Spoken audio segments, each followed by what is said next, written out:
Am I Right, supposed to we're get live. what? We are live. We're live, and we're alive. Well, I'm here with Roine for right now. Hopefully, Haas will be joining us uh, once his battles with Zoom are over. He's just building his personal computer now. He has the kit, he has the soldering iron, and he's working on it. He will soon. Soon he has his own computer and he can connect with you. Directly. Yeah, directly. Well, No, I just want to first of all say thank you for taking the time to join me. oh, you're welcome. And I've been a fan of yours since I first saw you guys at ProgFest '97 in Los Angeles. Wow. Oh, that's a mighty long time. Right. 97. Yeah. That was actually our first time in America. Yeah. And the truth is we it could have ended that festival.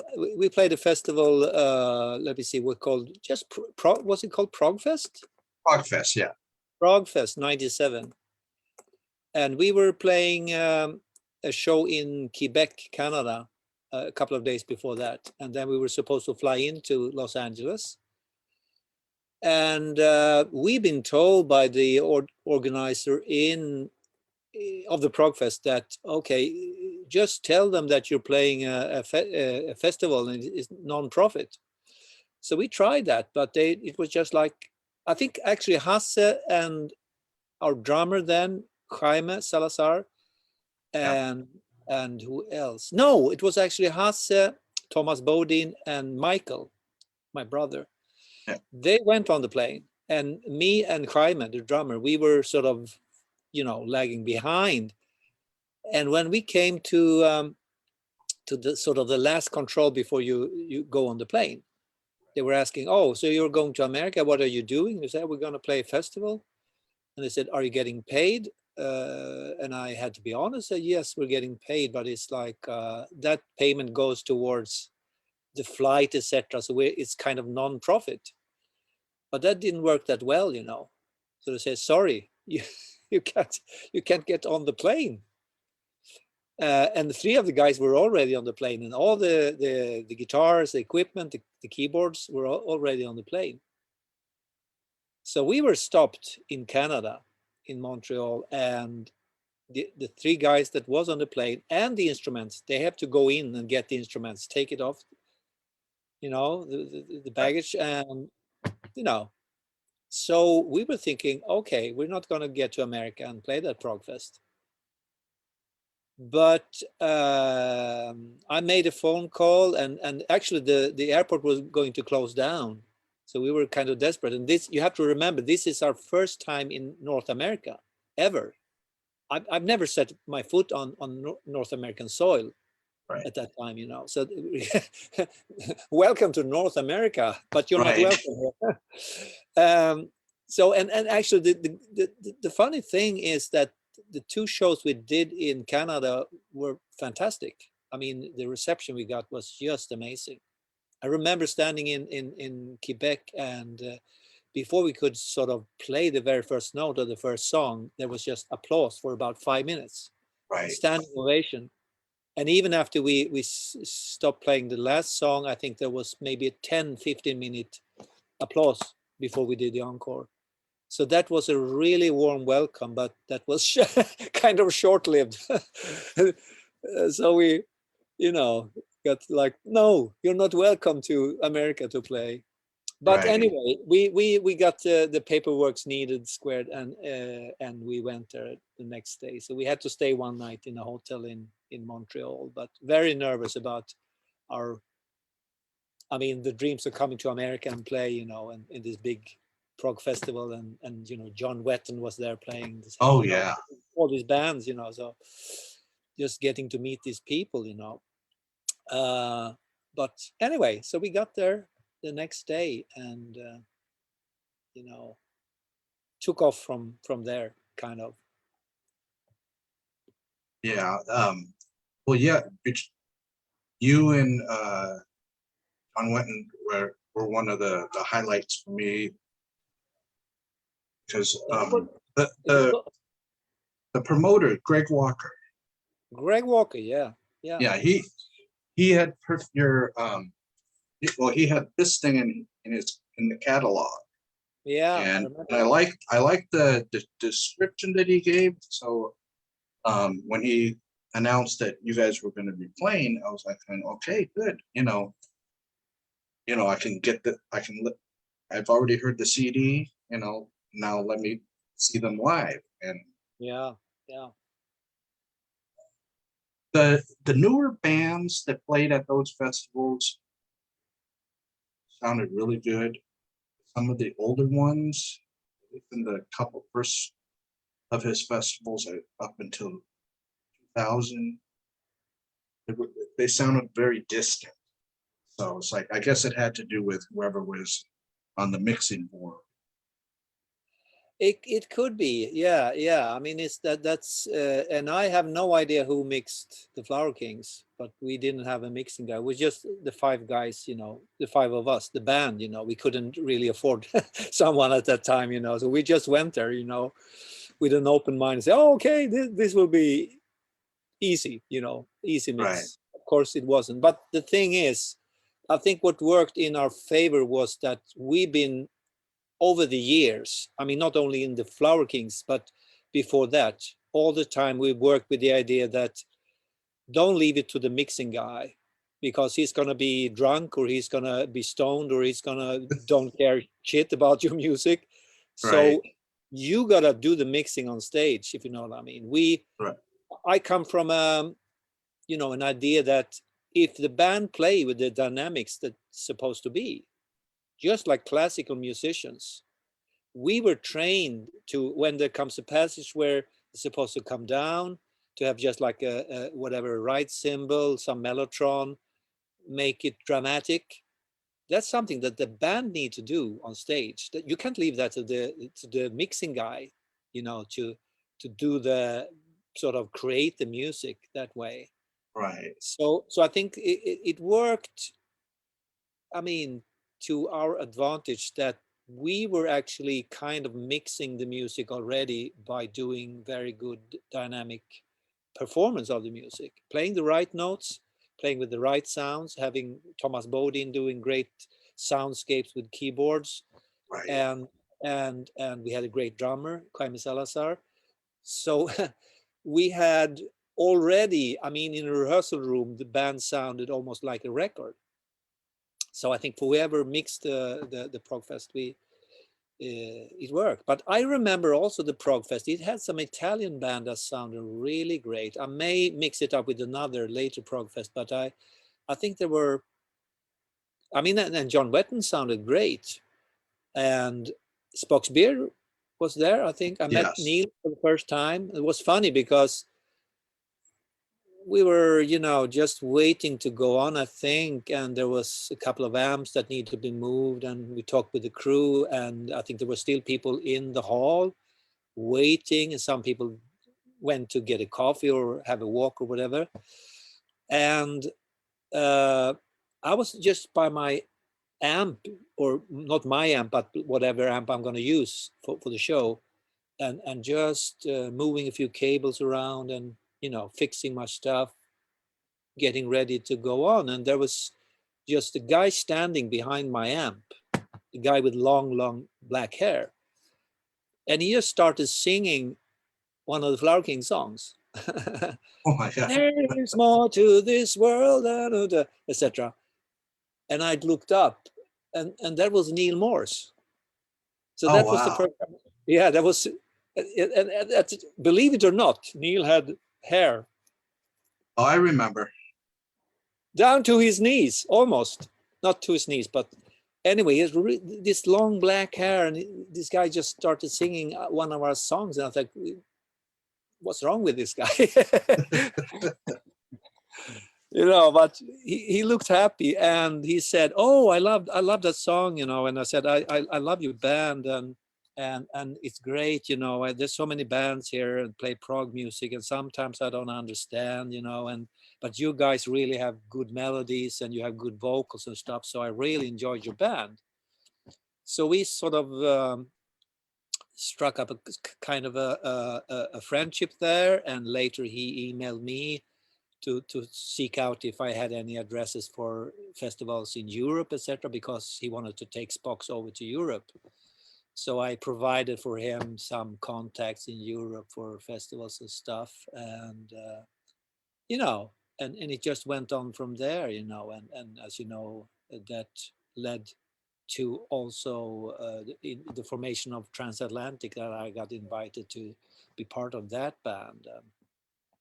So yeah, prog was crucial, and it was the first time for us and in America, and getting contacts. I think at the time I already probably I had sold albums to Greg Walker, you know, and Yeah, there was, because I got these two from him. yeah, from him, and there was a couple of other guys.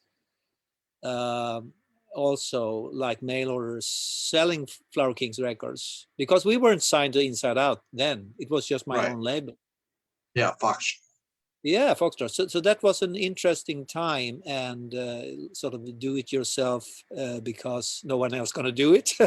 Right. So yeah, and off we go, and from that point it just, you know, started, you know, happening in America, in Canada, in Europe. We went to Japan a year later, I think, or maybe 2 years later, for the first time, playing shows, and even did television in Japan. And so yeah, something happened, I think, around that time. We made Stardust, we are Retropolis and Stardust. Oh That's yeah. put the Flower Kings on the progressive map, so to speak. Right. Yeah. Yeah, so it was really good time for us, and yeah, it's happy memories for all of us, actually. And one of the things I got from him, and I don't know. Oh yeah, that one. Yeah, that, I think that wasn't the first time we were, could be, or no, that wasn't the first, that was the second time, I think. Yeah, that you were in Or does it say on the record? I frankly don't remember, but 1998. 1998. So that was the second time we went to Canada. Yeah. But Yeah. it's a, yeah, it has a pretty, I think it's a good album. And we did a live album that's called Alive on Planet Earth. Yes. Yeah, and that has one of the it's a double album. One of the records is actually from the Canadian shows. The other one is from one of the Japanese shows. We did 3, I think, in 2 in Tokyo and 1 in Osaka. And I think it's probably could have been from Osaka, the other one. So we were, I mean, early on we were, you know, releasing live albums because we felt the band was strong on stage. Yeah. Songs are complicated, and we play them and record them, and it sounds great. But once we take the music to the stage, something happens, because there's elements of improvising, and I think that's a sort of a strong point for the band. Right. Yeah, I remember when I saw you Prog Fest, and then the next time I saw you was in 2002 in Los Angeles at the Troubadour. Oh yeah, I remember that. Yeah, That little small club, and yeah, and I remember that was packed. It was so hard to move around in the audience. yeah. You just had to find a space and just, you know, listen. Oh yeah, I know. It's kind of a small stage for people that hasn't been to the Troubadour. It's like you hear talk about the Troubadour, and you know, when Elton John played there, you know, it's in the movie, I think, the Elton John movie. If you've seen that one, it's a really good one. And Troubadour and all those. I mean, Jackson Browne, the Eagles, all these people, you know, they've been there. You know, they played that stage. You know, so for us coming to Los Angeles again and play at the Troubadour, that was just, I think we were just filled up with the idea that we were playing the same stage as all these famous people, you know. Oh, I bet Right. Fleetwood Mac was here, you know, or the Eagles were standing just this spot, you know, standing here, you know. So yeah, I mean, coming from Sweden, that was a big thing for us Right. to Yeah. play but this legendary. And we played the Bottom Line in New York also. I mean, that's another one where Springsteen and Bob Dylan and all these guys played, you know. Yeah, that must be amazing to be on those stages that, decades earlier that, Oh, definitely, definitely. especially if some of them were your heroes, say, now you can say I shared the Well, stage. heroes. Let's say there's a very small group of people that I would maybe refer to as heroes, but at least these are people that I've been listening to a lot, you know. Right. As much as I've been listening to progressive rock, of course, all the Emerson, Lake and Palmers and Yes and Genesis, I'm also a fan of pop music or rock music in general. So if we sort of rewind to the 60s, of course, the Beatles and Jimi Hendrix, you know, uh, but also more like blues-based stuff. Like I loved Fleetwood Mac back in the 60s, you know, when Peter Green was the guitar player with the band. And I loved the Allman Brothers. So that kind of more like blues style, improvised, uh, that kind of more guitar oriented music also was big in my record collection. And then there's the jazzy side. So things like, I mean, from the beginning, I would say what would be the first elements of jazz? Probably Miles Davis, you know, when Right. Miles Davis went electric, you know, with his band with whatever, 3 piano players. He had Herbie Hancock, he had Chick Corea, and Keith Jarrett in his band, you know, and there was this trumpet with fuzzbox and wah-wah, and the bass player had a fuzzbox and wah-wah, you know, and all these guys always dressed up really well, I think, you know, with all these cool clothes, you know, bell bottoms and colorful clothing and you know, the afros and all that. So Well, that was I found out how he changed from to that style. A lot of his fashion was because of his then wife Betty Davis. oh yeah, I bet I found out about that just recently, about a month ago. A friend of mine, yeah. he always puts up music knowledge up on Facebook and that, so I had to go find out. I'm like, Yeah.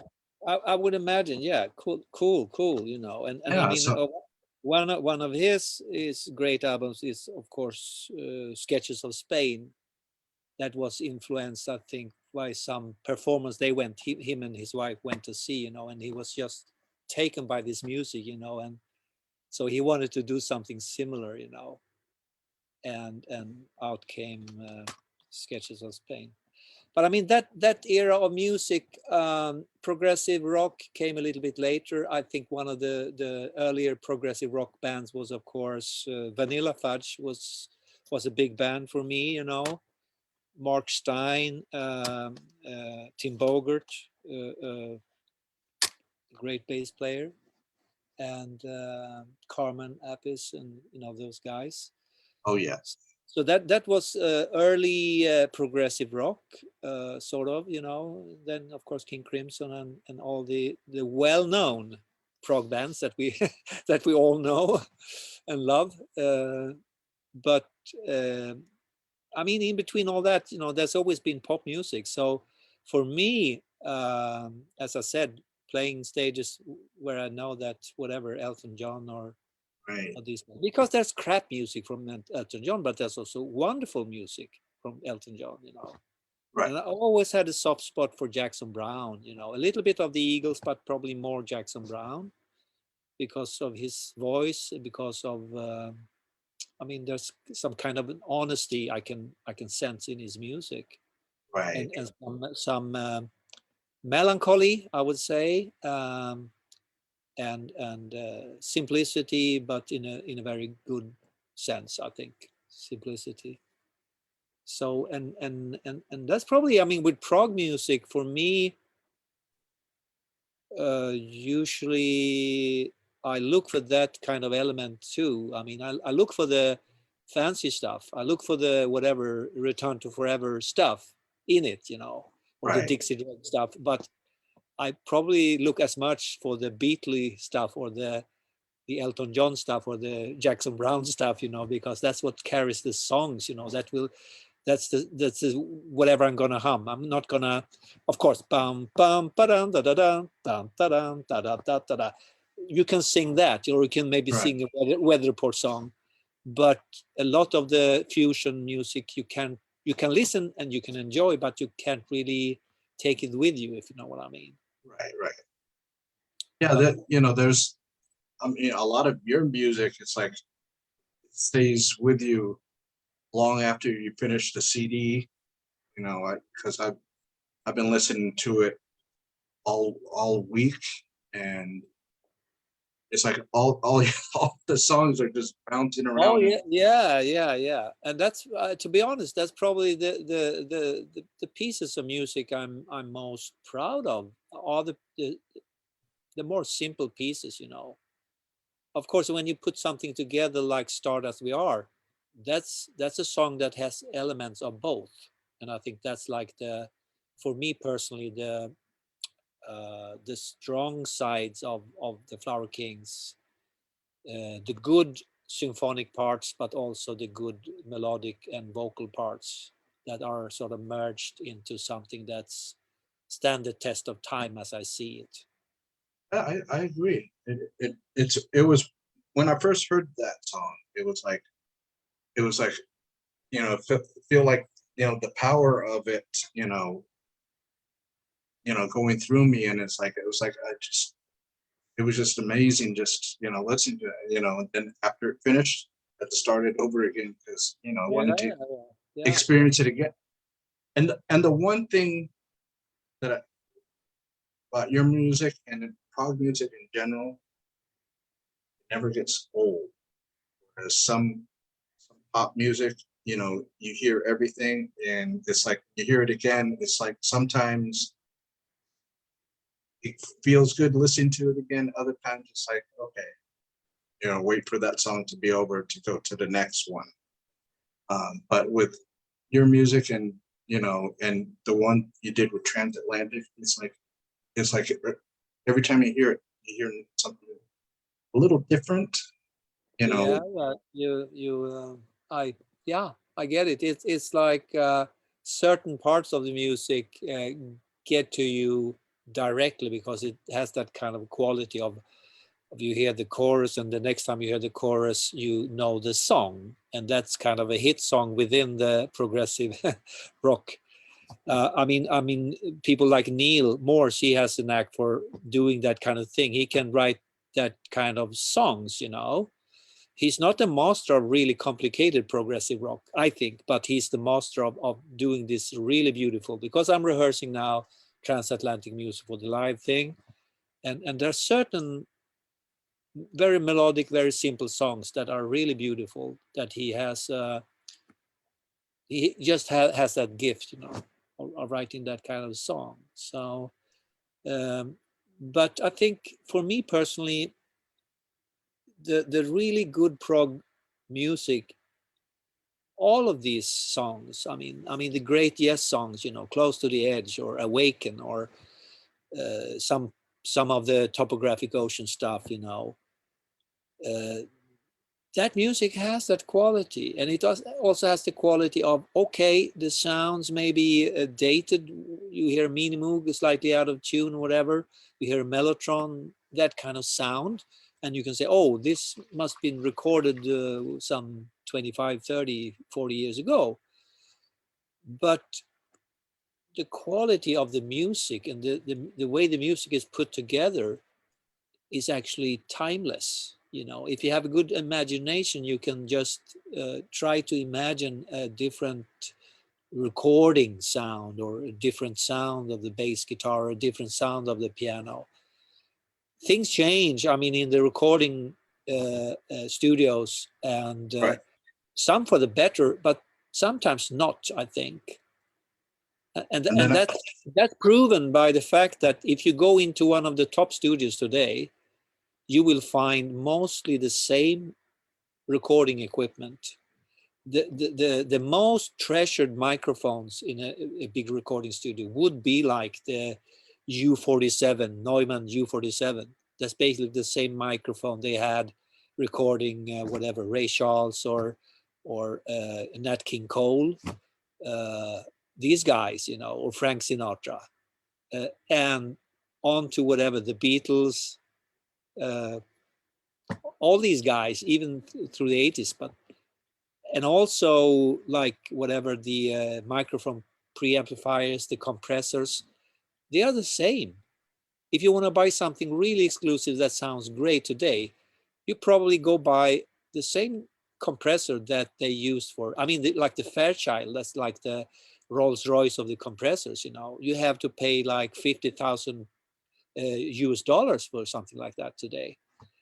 And that was just like a standard for any recording studio back then, you know. But there's some vintage vibe that just can't be improved. So that's what people look for today, and that's one of the reasons when you go back listening to a really good recording from, let's say, from the 60s or from the 70s, it's actually a great sound, you know. And some people love it also when it's on vinyl, but I mean, even on a CD, and if they sort of clean up the recordings a bit, you know, and do a proper remaster, whatever, 24-bit 96 or 192, then that sound can really be bettered, anything. I mean, I haven't heard it. I haven't heard any new equipment that sounds better than that. Right. You know, well, you sometimes the, newer equipment doesn't have that, what is it? Like a life to it. It's just kind of very cold. Doesn't have the warmth of those old recording. Yeah, I mean, there's a certain element of distortion, you know, and distortion can be a good thing or a bad thing. I mean, imagine rock and roll without distortion. And then you have every rock band and every metal band with whatever 7 or 8 strings, and they're standard grinding, and they have clean guitar sounds. Yeah, that would be very interesting, and no distortion on the vocals. So all you have to work with is actually pristine, clean sound. right. There's no aggression. There's just like very nice music for a tea party or something like that.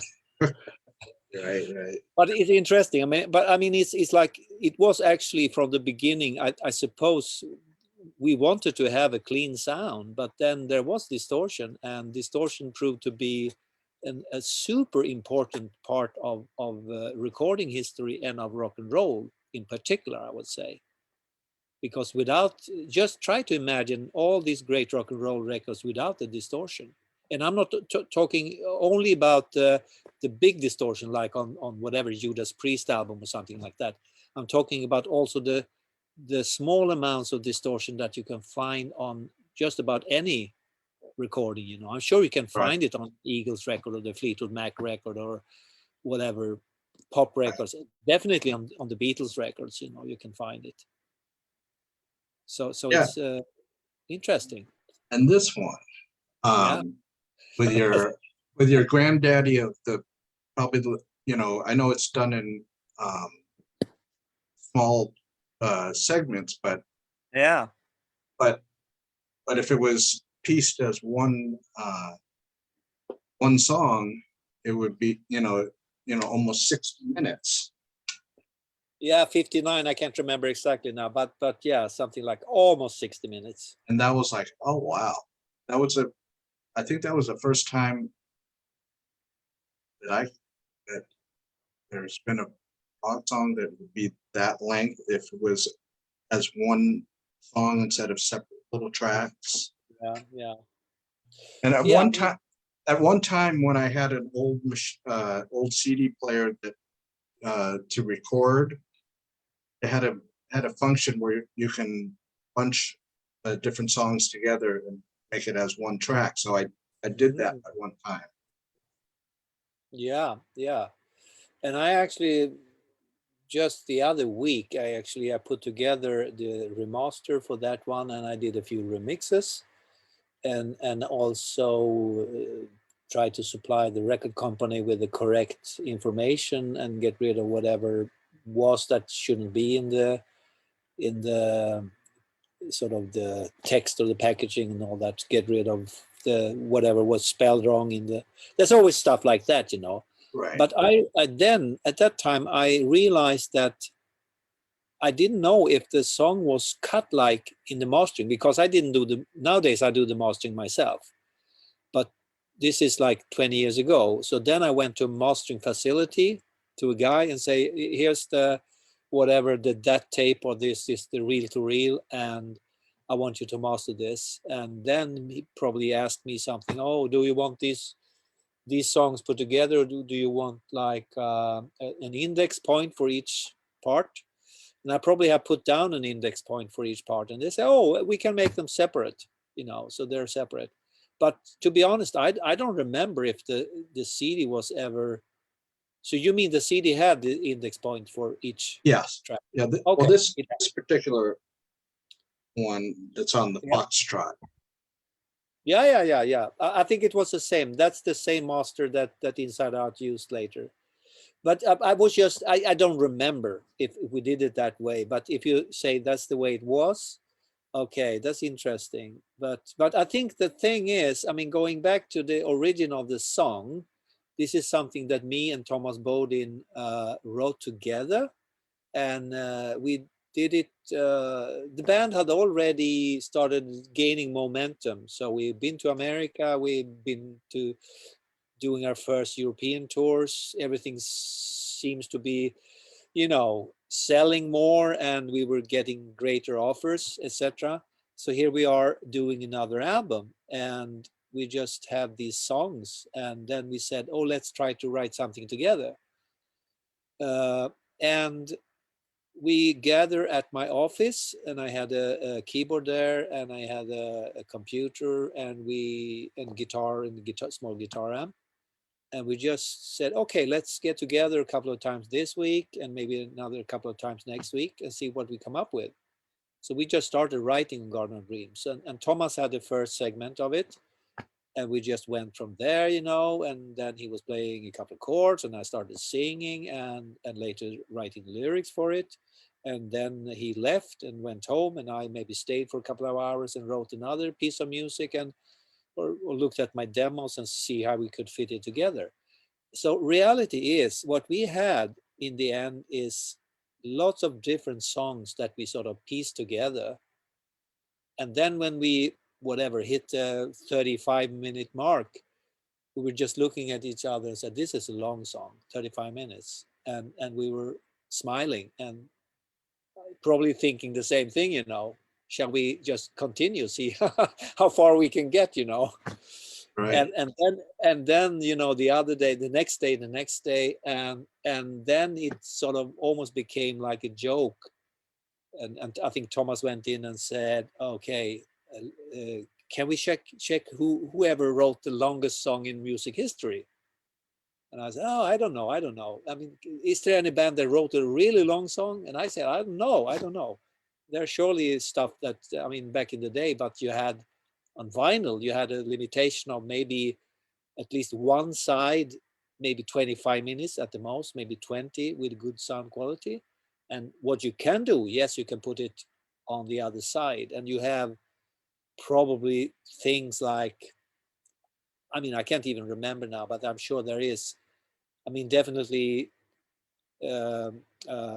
Topographic Oceans is like 4 songs, but 1 song each side. But these songs are 20 minutes, maybe 18. And I don't even know of a band that made a song that's 35 or 40 minutes long.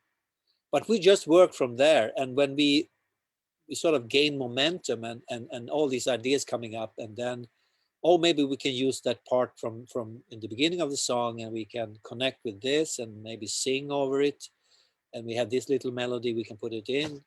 So I think the ambition was to write a song from that point on. You know, it didn't start out that way, but we sort of, I don't know, it was kind of a bizarre urge to, you know, let's make the longest song in prog rock history. Right, right. Yeah, it's crazy, but so that's what we did, you know.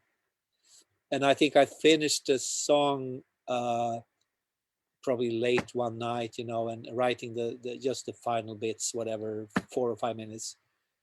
And then I said to Thomas, I have this bit of music, you know, I feel there's nothing else to, after this final part of music. I mean, there isn't really anything we can add anyway. So even if the record had more, you can fit in more, a couple of more minutes, I think we should end here, because this is the most grandiose final of a song I have ever made, you know, and I don't think we can top this with anything. Right. So that's where we stopped Garden of Dreams. That you know, that was, I guess, up to that point, that was one of my more listened to songs. And then the first track on the second disc, the Deaf, Numb and Blind, you know, Yeah.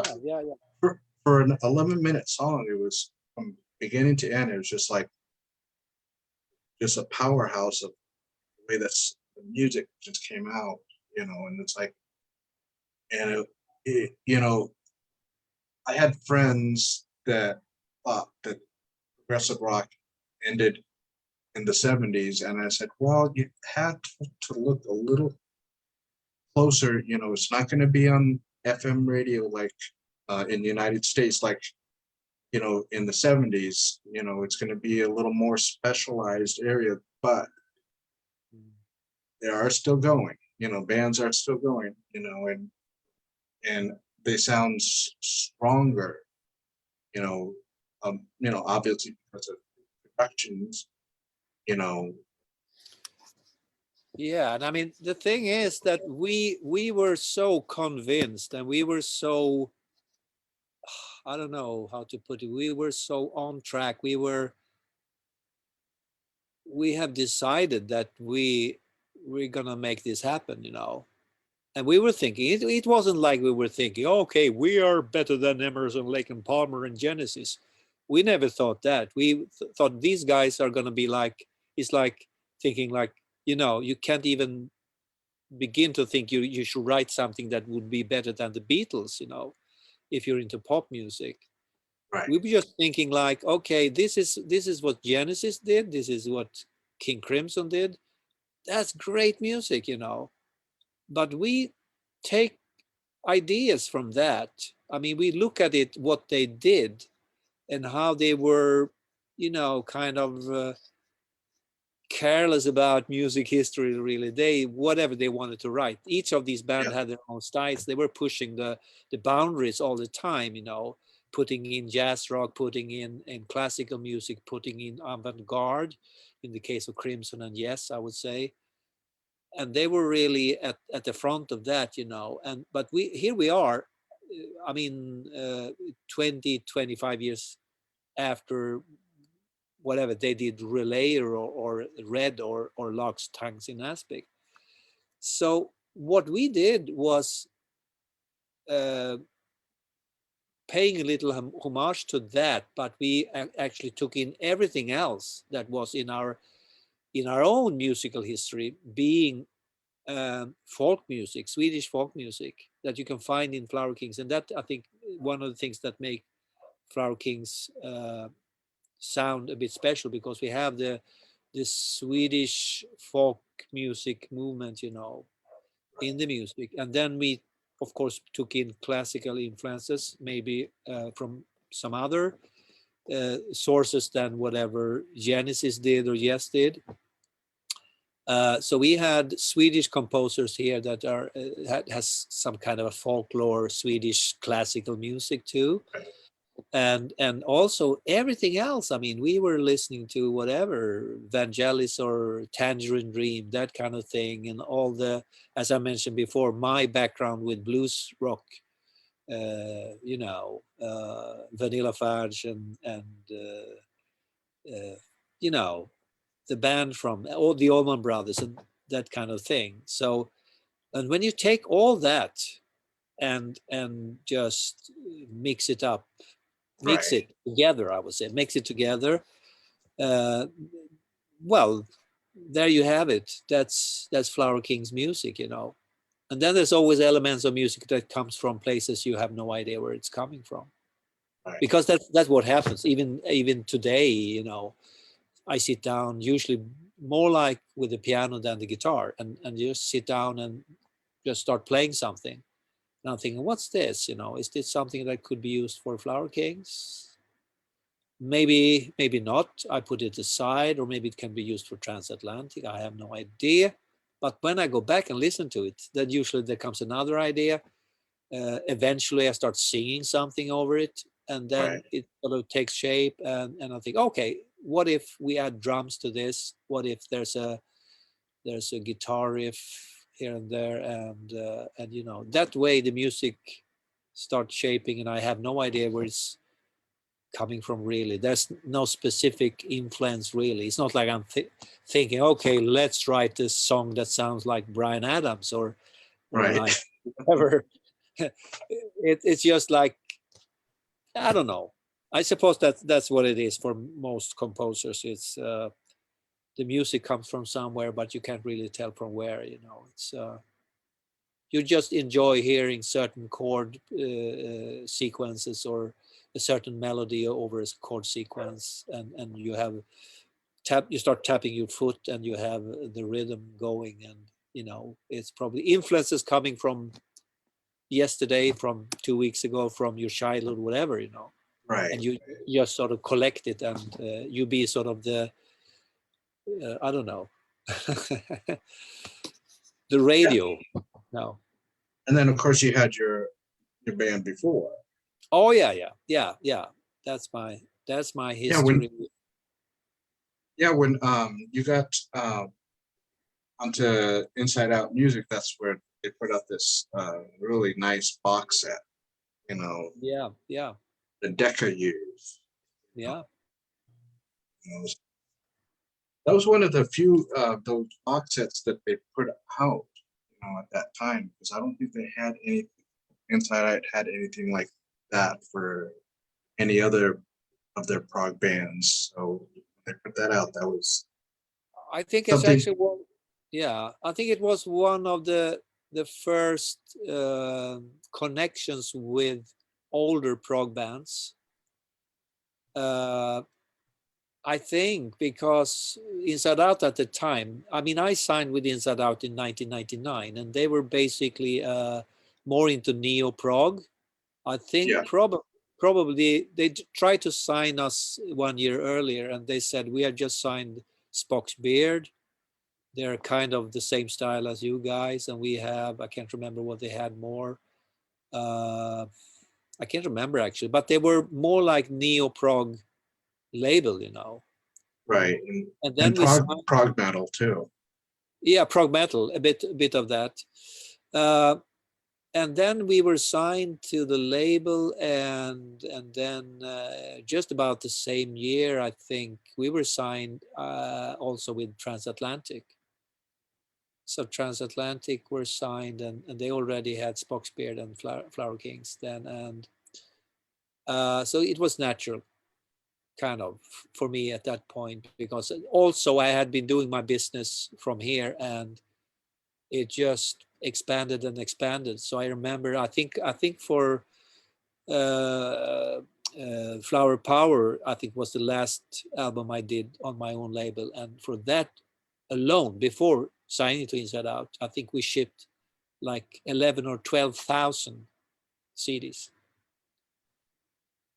Imagine that. I mean, the room you're sitting in now would be full of, from the floor to the to the roof.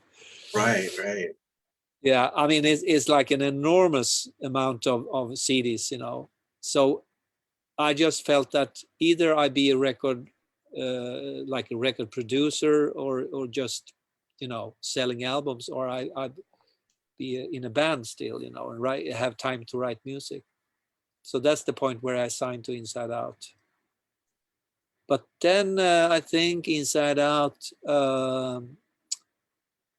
you know, usually in contact with the record label, I wouldn't say on daily basis, but I mean, every now and then, and we're talking about the future and live albums and whatever. And at the time I was both with Transatlantic and the Flower King. So it's the kind of a frequent contact with the label, you know, and Right. we were talking, and I said, I had a couple of things I tried to get signed to it. I get Kaipa signed to it. Yeah. And because I was on the old albums that you have in the box, but I was also on the three first album, I think, that was done on the, you know, with the new setting with Morgan Ogren on drums and the new guys, Patrick on vocals. Right. So I was involved in that, and got the label to sign the band, and I proposed them to sign a couple of other bands like Beardfish. I proposed them to sign Haken. They didn't at that time, and I proposed to sign some other bands I can't remember now. But I was kind of hunting. I wouldn't say I was actively hunting, but I had an ear or an eye open for new bands, you know. Right. So as soon as I heard a new band, and I thought these guys are really good, and they're selling like 150 albums, you know, I think that's a shame. This is a really good band. They should be heard by more people, you know. So I said I can always check with my record label. So that's the way it happened, you know. And when work started with the Kaipa, I said, oh, I can check with my record label, you know, see if they are interested, which they were. And now, I mean, whatever, 10 albums later, the Kaipa is still, I'm not in the band anymore, but Right. they are still on the label. So I mean, Yeah, I think they put out a new one. they probably they put out, or they will put out a new one very soon. Yeah. Yeah. And then this was one I was looking online to see about this one, because it's not really Flower Kings, it's Roine Stolt's The Flower King, you know, singular. So it's like, I know. It's kind of a construction, marketing construction, I would say. I'm not blaming anyone, but reality is that I stopped playing with the Flower Kings. I stopped touring with the Flower Kings at some point in probably 2000, could have been 2014 or 13, 14 maybe. We have done a couple of tours, and we went to Japan, and I wasn't really happy with the situation as it was. So I said, I'm going to do other things now. I'm going to concentrate on other stuff. And so the band as it was kind of collapsed, you know, fell into nothing, no production at all. And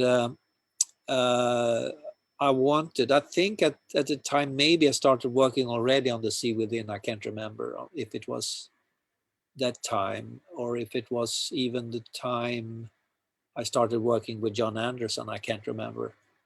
What album is that? What year is that album from? It is 2018. 18. Yeah. Okay. Yeah, so that would be actually after I worked, or I think we released John Anderson, but it could have been that I was probably, I can't remember, but this is a time when I worked with John on the album Invention of Knowledge. I was on tour with Steve Hackett for about a year. Yeah, I was working on the Sea Within album, so that writing that music and recording it and trying to to solve all the mess that was created by some people, you know, it took some time. And I think in the middle of all this, I just decide to, okay, I have these songs, I want to release them. So I talked to a record label, and they said, what if you, instead of calling it Roine Stolt, what if you called it Roine Stolt's The Flower King? Wasn't that something you did with the first album? They said. Yeah, I said, well, that was just called Roine Stolt, The Flower King. Yeah, can we call it, can we do something similar? Because people need to know that you are the guy from the Flower Kings, you know, you will sell more albums, which is fine. And I know they mean well, but you know, that caused a bit of confusion. And on top of that, we got offered to do a tour in South America, and I was confused because I was thinking, okay, I said, there isn't really a Flower Kings band at this moment, but I suppose I can put something together, you know. And I just made that album, you know, and so I was kind of in the middle of nowhere or nothing really, but had all the music and all the music from the great music from the Flower Kings. And if South America want to hear it, sure, we can go down and play, you know. So that's how I put together the band that we are playing with now, you know, with Zach Kamins from America and Mirko De Maio from Italy, you know, and myself and Hasse, and at this moment Michael, my brother, and Jonas was in the band also before. So yeah, I mean, so that sort of recharged the batteries for Flower Kings coming out again and playing music, you know. Yeah, and I think it looks like that was the first time that the Sony Music was on the back. Yeah, it probably was around that time. Yeah, I know. I That's know. So they did, and I mean, when I made the album, I wasn't really.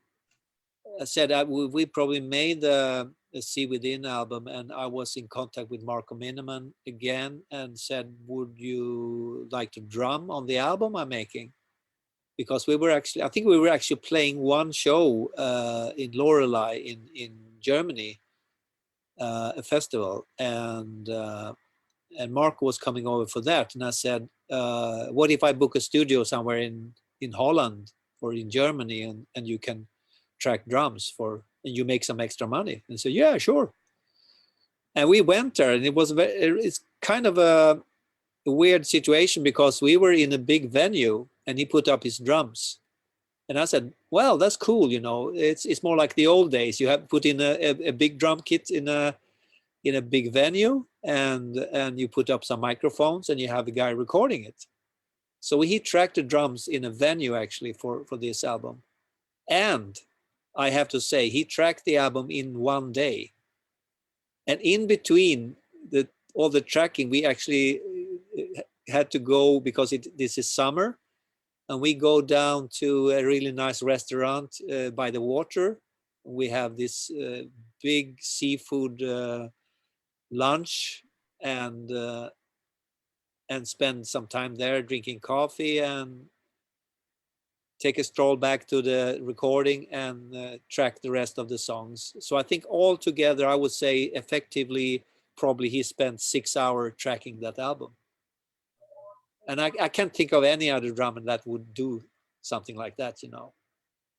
So he's amazing drummer. He's just amazing. Oh yeah, and then you came back. Oh yeah, yeah. And you came back doing the next one after that. Yeah, that's. Oh, sure. I mean, the one with the elephant, that one was recorded in Sweden before the COVID struck rest of the world, you know. Oh yeah. So Waiting for Miracles was something that we recorded together in a really nice studio in Stockholm, also in the summertime. studio is owned by, I didn't know of the studio, but I have an old friend, actually the bass player from Kaipa, the old Kaipa.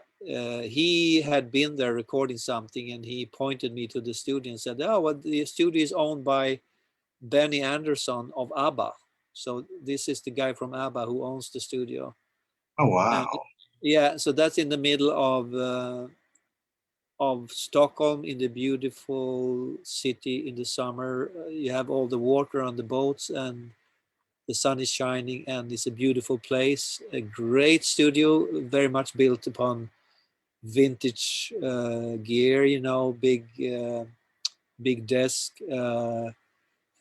and top of the line, everything, you know. And he has his old, he has the Mini Moog and the Mellotron from the ABBA days, you know, the white Mellotron, the white Mini Moog.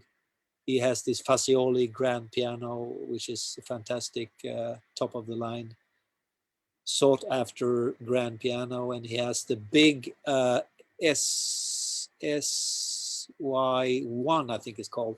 Anyway, this is the big 3-manual Yamaha synthesizer. I think there's a couple of them. Stevie Wonder owns one.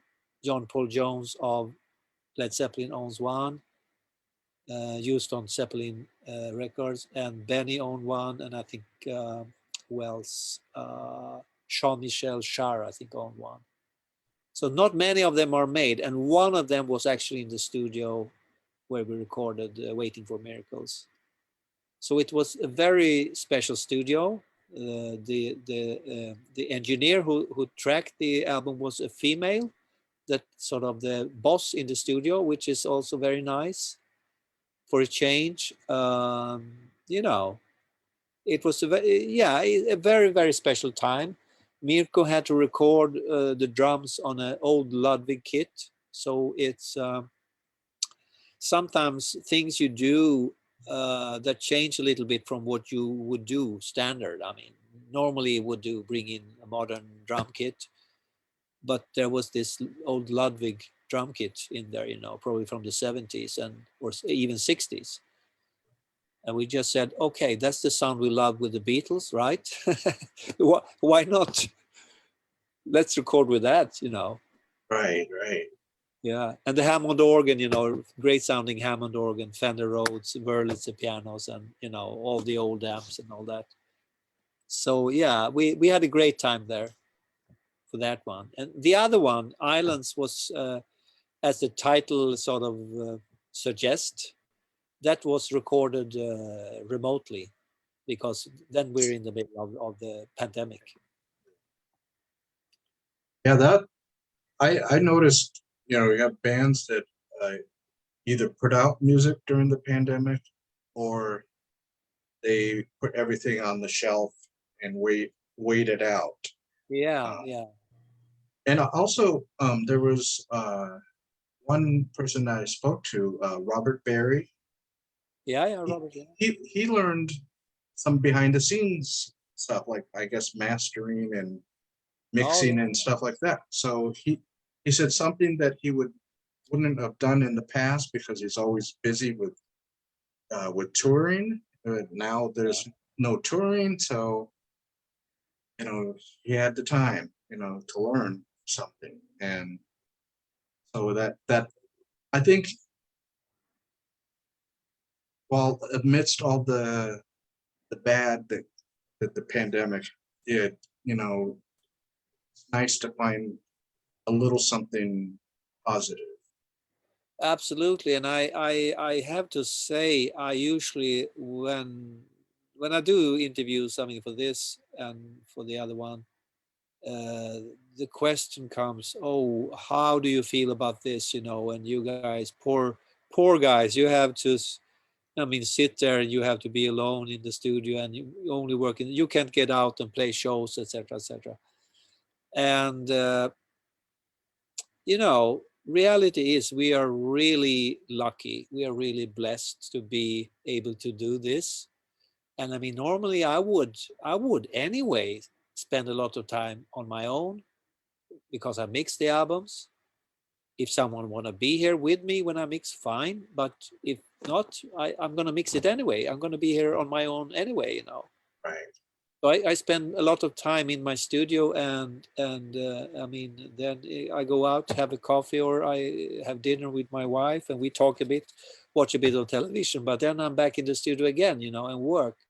So for me, it's normal. And I mean, the only thing is, I think it's nice to get together with the guys and we can talk. We can be in the same room.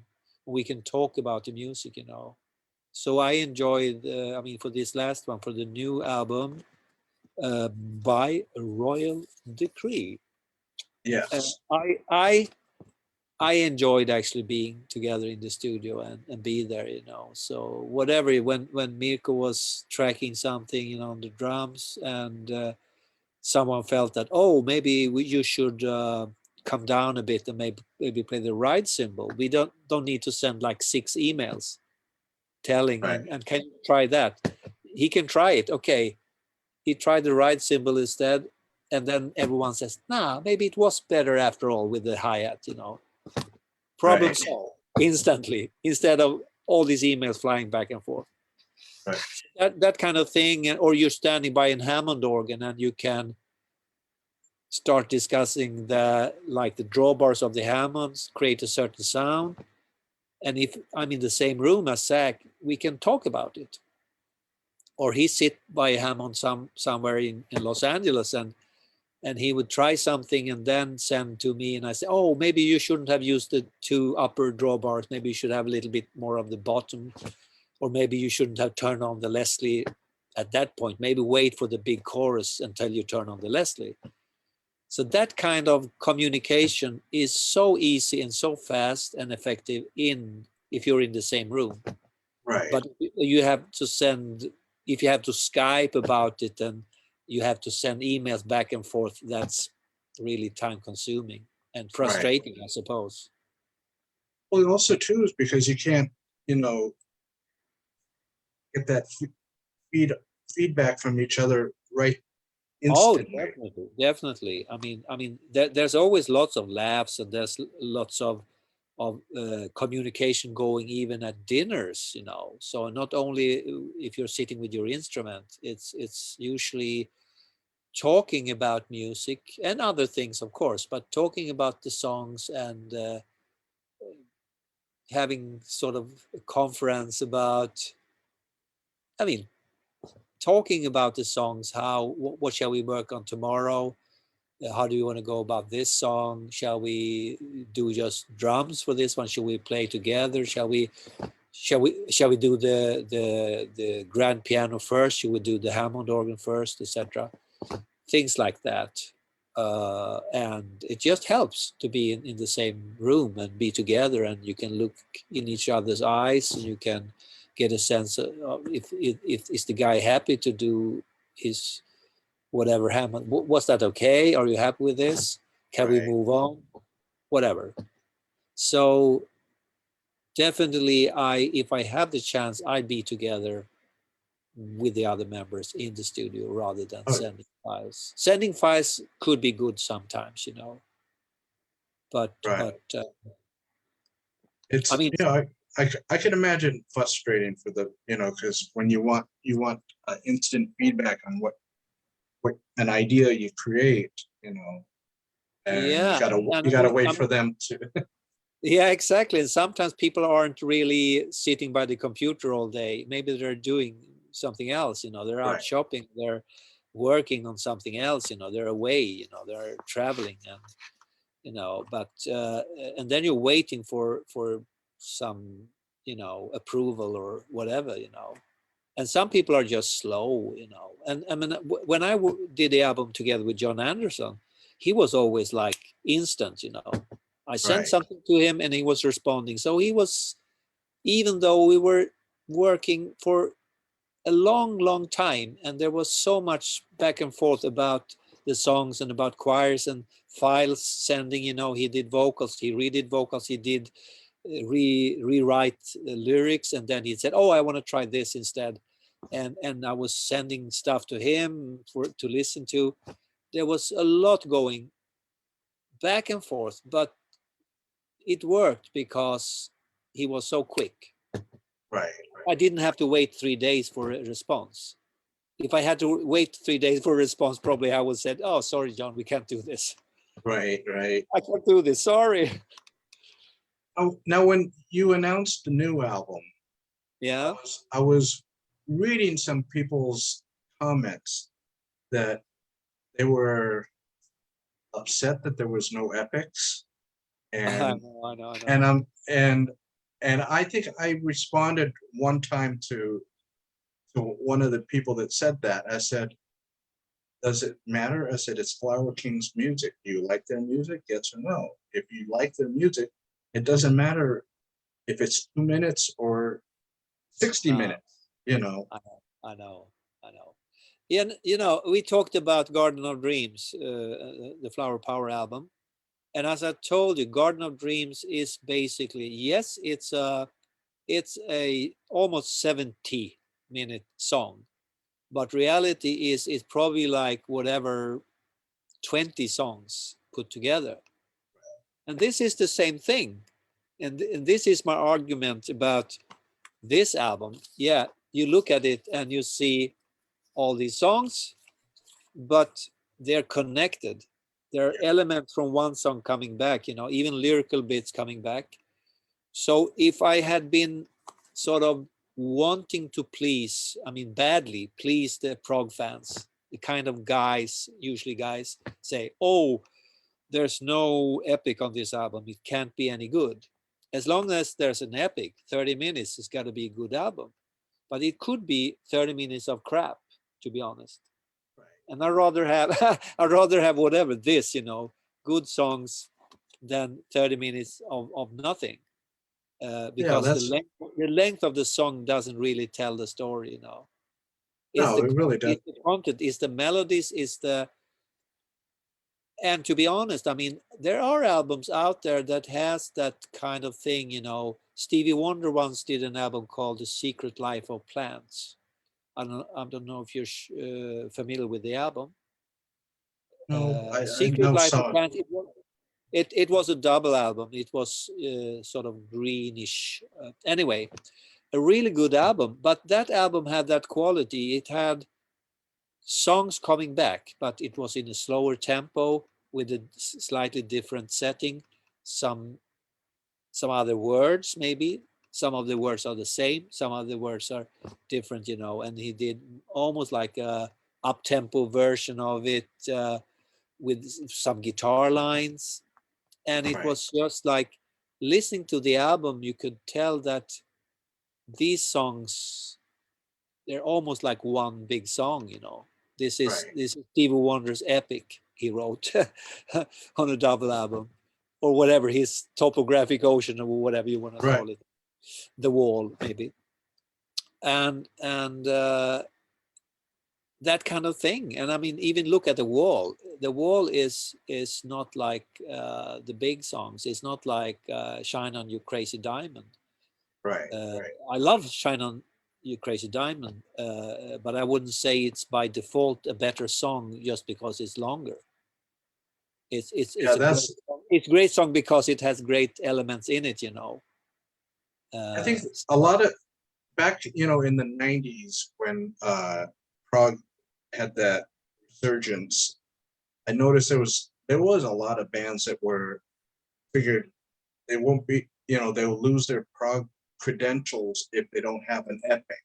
And it's like I laughed at it then and I laugh at it now. It's like it doesn't, there's some great short songs that tell the story perfectly that than longer songs. yeah. And the thing is, even if you look, I mean, really go into certain songs that are really loved songs from the big prog era, in the 70s. You take things like um, Supper's Ready or Right. Genesis. They've admitted that this is actually put together from different songs. they had different ideas. Mike came in with something, Tony came in with something, Peter had something, Steve had something, and they just put it together. Right. And if you look at it, I mean, you have all these great songs in the song, and if you look at it, what you have is basically what's coming back is like the beginning section where it goes, hey babe, did your guardian eyes are blue, etc. That part, that comes back in the end. Yeah, yeah. And after the big do do do do do do do do do, the 9/8 thing, you know, the apocalypse thing that people love, and after that, Peter starts singing again, "Hey, babe." So that's actually the sort of what bookends that piece of music. That was just like, so that's how you can make an epic. Oh yeah. So it really, that just goes to show it really doesn't matter, you know. If you look at Close to the Edge, you have probably more like the phrase "close to the edge from the corner, seasons will pass you by," etc. That thing is probably more of a, from a composing point of view, more like a classical form of music, you know. And you had already the Beatles, you know, the Abbey Road album, they had put together things, and they had certain elements that were coming back, certain vocal elements or lyrical phrases that were sort of coming back. So you can view it as one song, or you can view it as you call it the Abbey Road medley. That's side 2 of Abbey Road, you know. Right. But it's different songs. Yeah, you know, it's,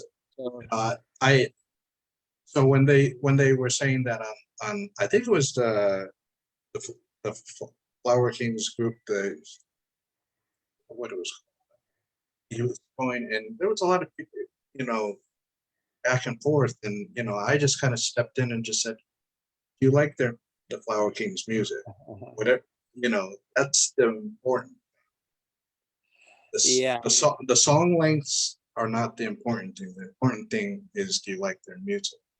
And if the answer is yes, then, you know, put aside this notion that it has to have an epic, and just, you know, you buy the album and listen to it, and if you like it, great. Yeah. If you don't, you know, listen to something.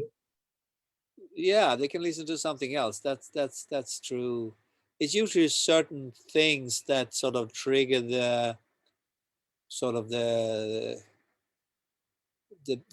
prog cred thing, you know. If you, let's say you have odd time signature, you have a mellotron, you have the length of the songs, sometimes the artwork of the album have some importance too, I suppose.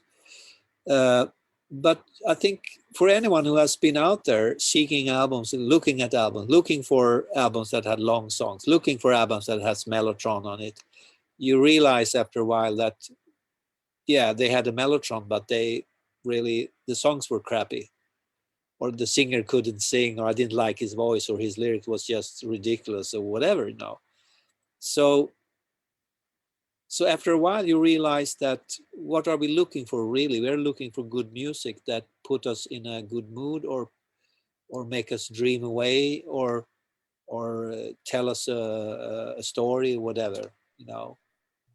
And then everything, at least for me, becomes very easy, because I don't care even if it's prog, or the length of the songs, or what kind of instrument people play, you know. If it speaks to me, it speaks to me. If not, and it can be, as I said before, even a pop song. I don't mind. A good Eagles song is a good Eagles song, and I don't care if it's Eagles or if it's King Crimson, Lark Songs in Arctic. I dig that too, and it works fine, back to back. Yeah, you know, it's like that is what I come to, you know, my feeling when it comes to music as I'm getting older, that the genres aren't the important thing anymore. It's more of how the song, how it, like you said, if it speaks to you and you listen to it, you know, it's like, and you feel, you know, a comfort zone when you listen to it, you know, Yeah. and that, you know, with all of the Flower Kings music, you know, it's, if I have that feeling, you know, it's, and I was lucky. I also got to see you guys at Cal Prague 2006. 2006. Wow. Okay. Okay. Yeah, it another band is played there, and I forget there was some. There was a weird band, Bubble Math, which was you know, the Uh, oddest time signatures you can think. You know, it's like I think they played like a million notes per second. You know, they were, okay. Okay. Yeah. Yeah. yeah. So I mean, that was the last time I saw you guys. Okay. Do you remember who was drumming for us at the time? Maybe then I remember. Um, honestly, I don't. Okay. The last, I think the last time we were, I mean, 2000, was it 2006? Yes. 6. Okay. That they could have been Sultan. It could have been Sultan. Yes. I think it was. Yeah. Yeah. Yeah. I mean, we enjoyed playing United States, but lately it's been a little bit difficult getting the proper visas and all that. There's lots of, it's so time consuming, you know, and expensive. So we were just, it wasn't that easy like it was in the beginning to just go there and get the visa, and now they want like a bible of proof that we are not terrorists and stuff like that. Oh my goodness. Yeah. Yeah, That. yeah, you.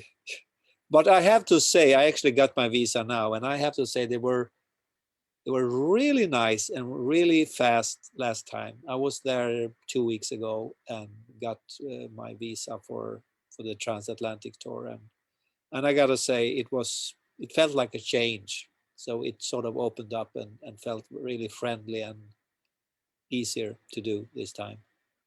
Yeah. You know, it's like, you know, music is supposed to unite people. Yeah, yeah, definitely.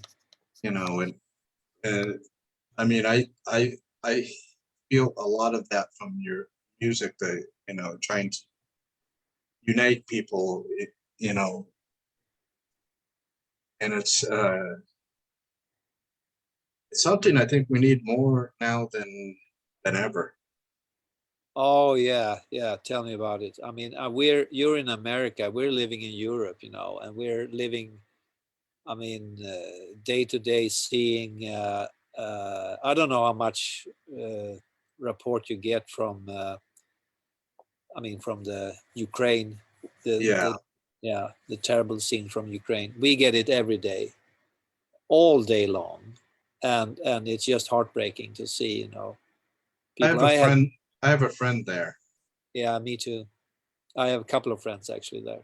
and I I I message him almost every day just to check in. I said, how are you doing? How is your family? Yeah. And it's like, and it's very heartbreaking. And I always end off telling them, is it be safe, you know, because I like to be able to talk to you tomorrow.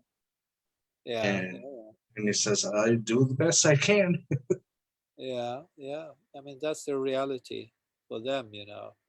And then you have, I mean, what's heartbreaking also is that I talked to one guy today, and I said, you have to be aware that we are aware of. It's not like you're isolated and the rest of the world don't know what's happening. We know. The rest of the world knows exactly, not exactly, but we know what's happening on a daily basis, almost like on an hourly basis. And we, not me personally, but we are trying to, the rest of the world is trying to find a way to help you without starting a World War #3, because that's a difficult the position we are in now. I mean, there is enough military force to go in and fight, but if we do, that will most likely start like the big war, you know. Yeah. So it's and that's probably what they're taking advantage of. They know that no one wants that, so they're threatening now, and but you never know. So to be safe, we need to find a way to get people out of there and to help and to find a peaceful solution if there is one. Yeah. So that's really, but just imagine we're kind of closer. We're not that far away. I mean, we're, let's say by a plane, we're sort of whatever 2 hours from Russia. Right. Imagine that. So Yeah. the situation in Europe is not ideal. I would say it's not. We're not happy about it, and we don't know what to do about it really now. Right. But I trust the politicians seem to come together.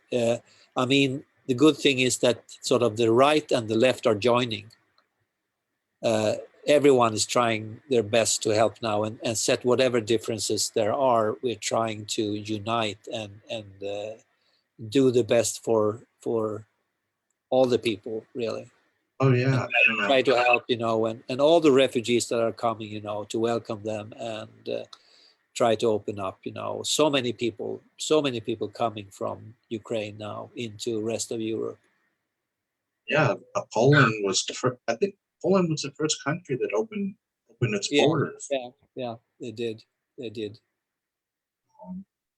You know, it's like that's. I think I also heard, I may have been mistaken, that even Ireland opened its borders. Oh yeah, could be. And I mean, there's development every day, every hour. So, and people are going down there. They're giving away stuff. They're giving away buses. We had ambulances. Sweden gave away ambulances, cars, food, clothes. I don't think they need that much, but whatever. I mean, just fresh water, yeah. medical care, whatever, you know, that kind of thing, you know. Yeah, we're trying. Yeah. Our countries are trying our best, you know. Yeah. You know, and in a little way too is, you know,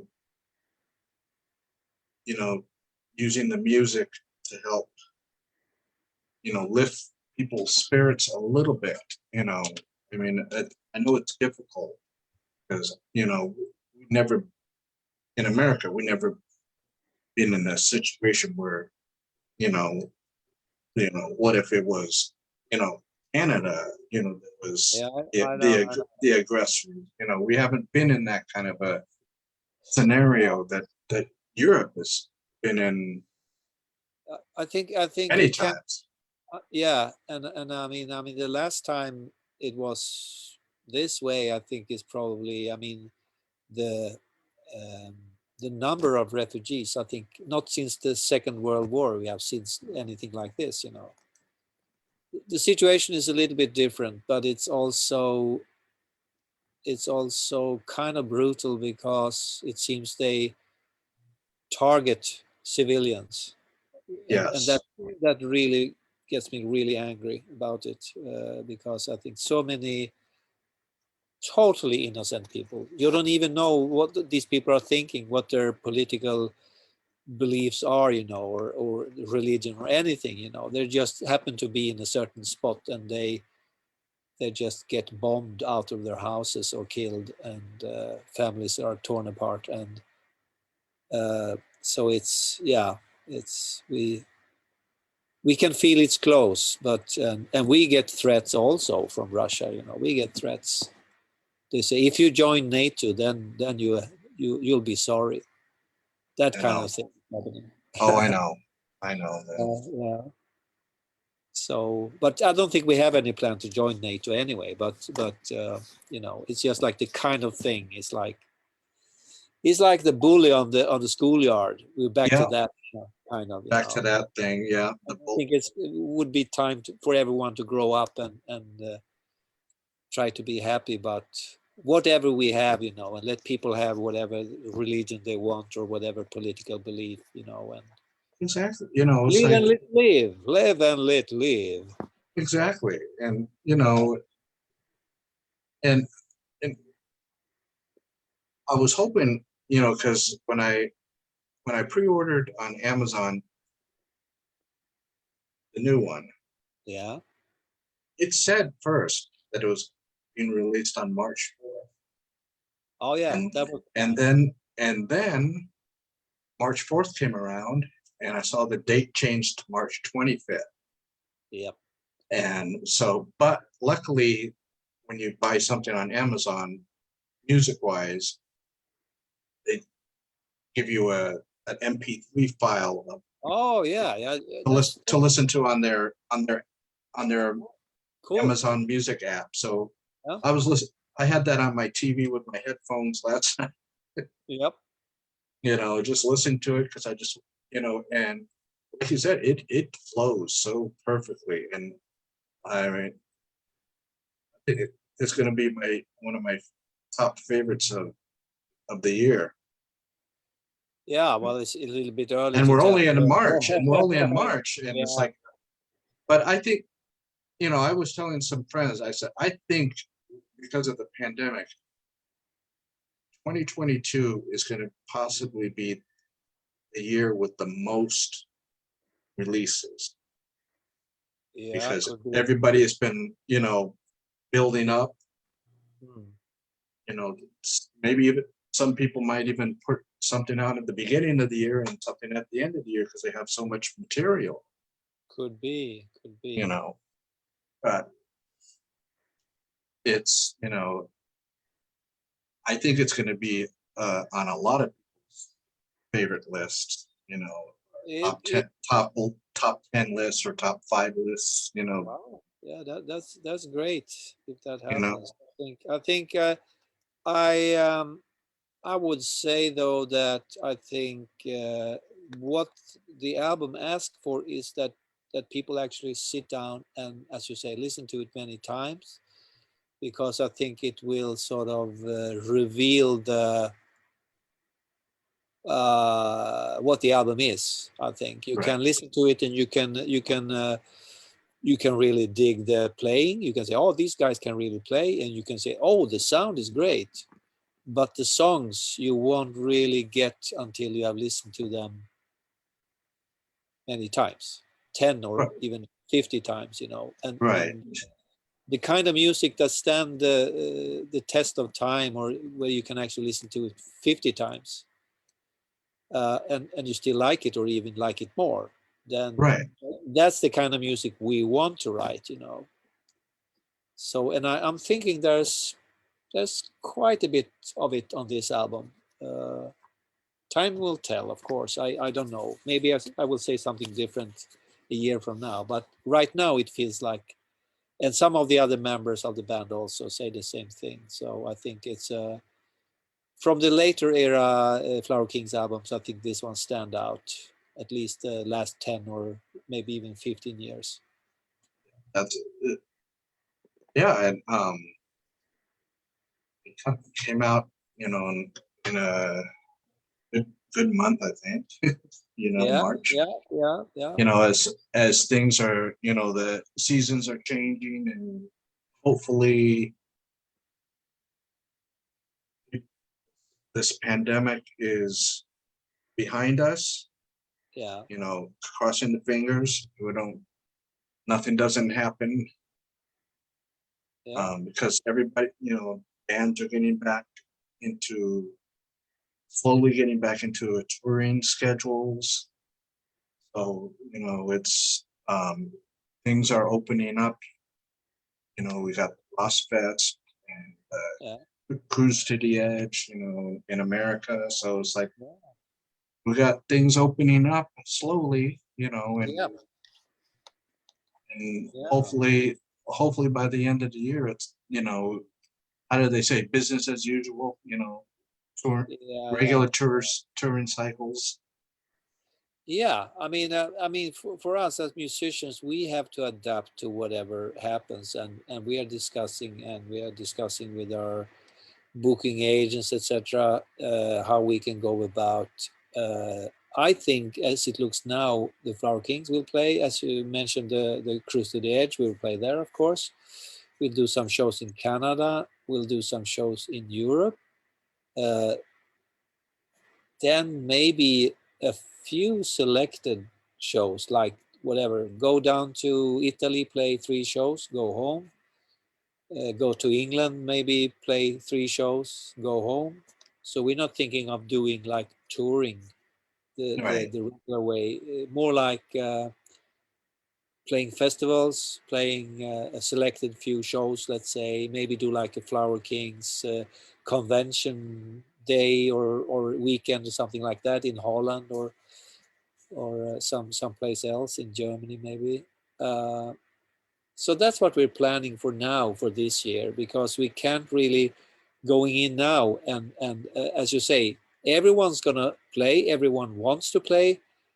The market will be flooded by bands that are just dying to play, Oh yes. So for us to book something now and book like a tour bus and book everything and then find out that there is actually too many shows, and you to do shows you need to sell tickets, and if we can't sell enough tickets because there's every band on the planet are out playing, then that's not a good scenario. And it's not like I have to do it. I've been doing this for whatever 35-40 years, so it's not like, what happens if Roine can't play? Well, nothing happens. I'll be home recording something instead, and we can go out and do like weekend shows or as I said, go down to Italy or to whatever, Poland or you know uh, that's what we probably gonna do, and then wait until next year and go back to the more like proper touring,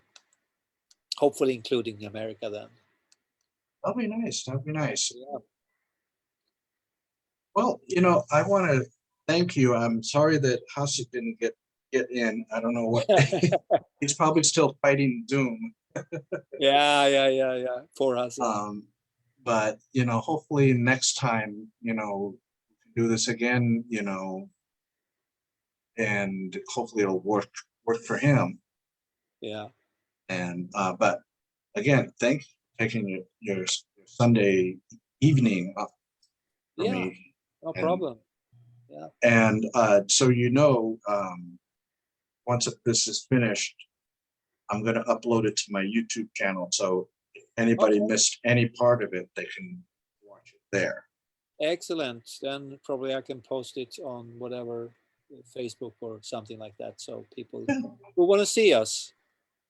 Yeah. Okie So, doke. all right. Well, thank you very much, Ronnie. And Yeah. I appreciate your time. Yeah. And your music. Yeah. Okay. Thank you. All right. Thank you. Bye-bye. I say bye-bye. Bye. Bye-bye. Bye-bye.